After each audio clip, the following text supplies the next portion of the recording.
جدد حياتك وفكرة جديدة دمها خفيف. بتقول لك انت عارف ايه الفرق بين رقم 7 ورقم 8؟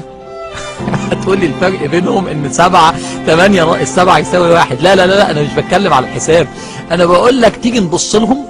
يعني اقف من ناحية رقم 7 هتشوفوا كام؟ 7. طب اقف من الناحية التانية هتشوفوا كام؟ 8. ايه ده؟ مع انه هو نفس الرقم.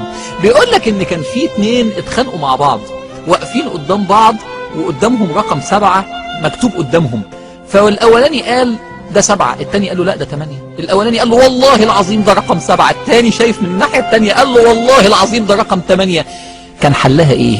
كان حلها ان واحد ياخد التاني من ايده ويقول له ممكن تيجي تشوفه من ناحيتي؟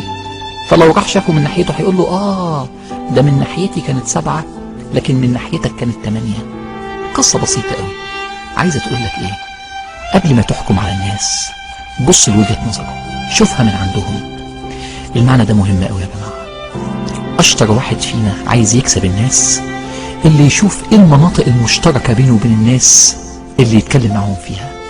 طول ما انت مصر على وجهة نظرك ومش عايز تشوفها من ناحية وجهة نظر التاني هتفضل انسان عادي. اللي بيكسبه في الدنيا دي اللي يعرف ازاي يفهم وجهة نظر التاني. اقدر اتحالف معاه في اي حتة، مش لازم توافق على كل وجهة نظره، لكن على الاقل تبقى عارف هو جاي منين فتعرف تتعامل معاه. هي 7 بقى ولا 8؟ هي حسب انت شايفها منين. من فضلك شوفها من الناحيتين عشان تكسب الناس. جدد حياتك وفكرك.